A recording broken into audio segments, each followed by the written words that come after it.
Welcome back to my channel, guys. I do want to apologize about two things in advance. The video and sound quality aren't the best. It's because I'm filming this off of my iPhone. No mic, nothing, phone case is on. Right now, the quality looks good. It's a front-facing camera, so I don't know, we'll see. We'll test it out. And then I want to apologize for the mess in the back. I did some overnight camping with a buddy of mine. I ended up sleeping in my car rather than my rooftop tent because I am in the process of actually changing out the custom mount that I have for my rooftop tent. So I decided that right now the tent is off. I decided that I'm just gonna keep it off for now. I'm gonna get the custom mount like all set up. I want to paint it black just to kind of match the car and make it look not so custom, but that like it belongs. I don't want it to stand out. So I ended up sleeping in my car. Not gonna lie, I actually liked it a lot. It was fun. I definitely felt a little bit more secure than sleeping in the rooftop tent, especially because we were both in our own cars because of COVID, social distancing. I don't really feel comfortable having someone that I haven't really been around sleeping like literally right next to me in an enclosed environment. So he ended up sleeping in his car, which worked out fine. It's a cool setup. He actually set a hammock inside of his car. He has a 2-door. It worked out really well. He enjoyed it. Wasn't too cold. And then for me, same thing. I mean, I had 2 sleeping bags and a ton of blankets and then a pillow and everything. So it worked out really well. I was happy. So you're here because obviously the title of the video, it's kind of like an updated list of what I dislike about the Jeep. I feel like there's just a couple of things and it's a lot. There's so many things that I just love about this. A lot easier for me to just kind of rattle off like the few things that I dislike. But overall, I mean, if I had to buy this car again, I would buy it over and over. To start off, number one, I think that the one thing that really annoys me the most, and I've run into a lot of, well, not a lot of issues, but it happens quite frequently. The whole like Uconnect system, there seems to be a ton of issues with it. I want to say between every couple of weeks to months, the system either won't recognize my auxiliary device that's plugged in, whether it be like my phone, let's say, no matter like what port. So I have my auxiliary ports in the front, below the screen. I have one in the center console, and there's a couple in the back. The center console one gives me the most issues because I mean really that's where my phone is like always plugged into. What happens is though, sometimes the whole radio will just freeze up and I can't control anything. The first time it happened was the worst actually. It was like maybe a month or so after I got my car. Nothing worked. Like I couldn't turn it on or off, couldn't change the volume. I couldn't even change the AC on and off. Like everything was just completely frozen. Then the volume would go up, the heat would kick in, the AC would kick in, things would go off, and there was just nothing I could do. I turned the car on, off. I tried like cycling everything, nothing worked. Thankfully, like the next day, everything went back to normal. I haven't experienced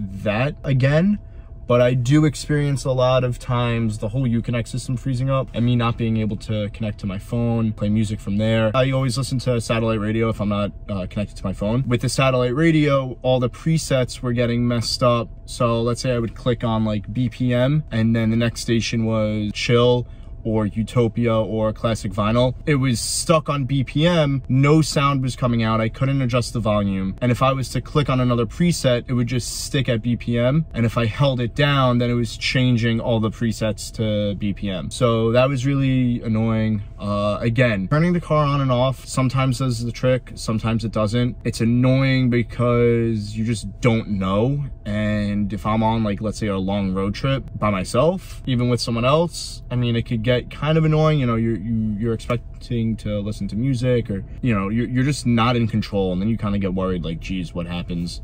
You know, what if something even more major can happen, whether the car breaks down or something like that.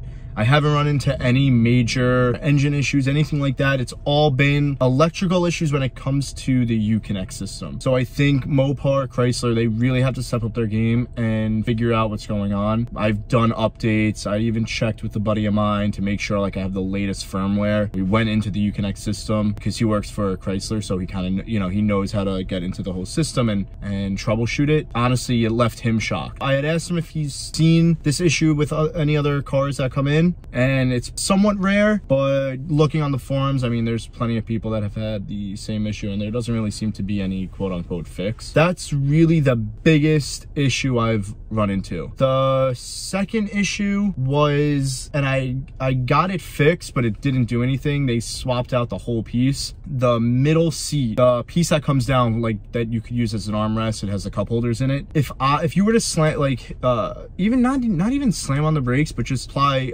come to a quicker stop than usual, let's say, the back, that portion of the seat, that middle section, would fly down. So at first we thought it was just an issue with the locking mechanism, and we were just going to replace the lock. But when I brought it to the dealership, they ended up replacing that whole section. I can't recall if they were able to just replace the lock, or if it just came in the, like, that they had to regardless just replace that whole middle piece. So they did, and it didn't do anything. It doesn't happen as often, but it does happen quite a bit. So that's another thing that kind of irks me. Other than that, honestly, I love this car, and I wouldn't really, I don't see myself trading it in for anything else. I'm really happy with the purchase. I would buy it again. If you guys have any questions or anything, just feel free to let me know. Those are two things that are wrong with the car, and I would take those, you know, I would still own the car 100 times over if those are the only issues. If there were like engine issues, transmission issues, stuff like that, then it would be a different story. With those two, honestly, being the two biggest issues for me, you really can't beat it. Thanks guys for tuning in. I'll catch you on the next video.